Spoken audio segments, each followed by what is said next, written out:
ಇದೆ ಲೋಕ ಸಂಗ್ರಾಮದಲ್ಲಿ ಜನ ಕಾಂಚಾಣದ ಸದ್ದು ಬಲು ಜೋರಾಗ್ತಾ ಇದೆ. ಐಷಾರಾಮಿ ಕಾರಿನ ಚೀಲದಲ್ಲಿತ್ತು ಹಣ. ಜಯನಗರದಲ್ಲಿ ಕಂತೆ ಹಣ ಸಾಗಾಟವಾಗ್ತಾ ಇತ್ತು. 3 ಬ್ಯಾಗ್ನಲ್ಲಿ ಹಣ ಪತ್ತೆಯಾಗಿದೆ.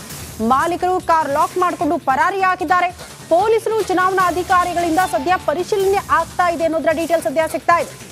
ಚುನಾವಣಾ ಹೊಸ್ತಿಲಲ್ಲಿ ಸಹಜವಾಗಿ ಈ ರೀತಿ ಹಣ ಸಾಗಾಟ ಆಗೋದು, ಮತದಾರರನ್ನ ಓಲೈಕೆ ಮಾಡೋದಕ್ಕೆ ಏನೇನೋ ಗಿಫ್ಟ್ಗಳ ಸಾಗಾಟ ಆಗೋದು, ಇದೆಲ್ಲವೂ ಕೂಡ ಆಗ್ತಾ ಇರುತ್ತೆ. ಬಟ್ ಇದನ್ನ ತಡೆಗಟ್ಟೋ ನಿಟ್ಟಿನಲ್ಲಿ ಚುನಾವಣಾ ಅಧಿಕಾರಿಗಳು ಅಲರ್ಟ್ ಆಗಿಬಿಟ್ಟಿದ್ದಾರೆ.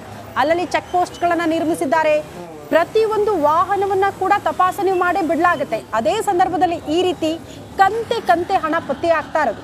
ಜಯನಗರದಲ್ಲಿ ಸದ್ಯ ಈ ಘಟನೆ ಆಗಿರೋದು. ಜಯನಗರದ ಕಾರ್ನಲ್ಲಿ ಕಂತೆ ಹಣ ಇರೋದು ಪತ್ತೆಯಾಗಿದೆ. ಬಟ್ ಯಾರಿಗೆ ಸೇರಿರೋದು, ಇದರ ಮೂಲ ಏನು, ಅದಕ್ಕೆ ದಾಖಲಾತಿಗಳು ಇದೆಯಾ, ಎಲ್ಲಿಗೆ ಸಾಗಾಟ ಮಾಡ್ತಾ ಇದ್ರು, ಇದೆಲ್ಲದರ ಬಗ್ಗೆ ಕೂಡ ಮಾಹಿತಿ ಕೊಡಬೇಕಾಗುತ್ತೆ ಚುನಾವಣಾ ಅಧಿಕಾರಿಗಳಿಗೆ.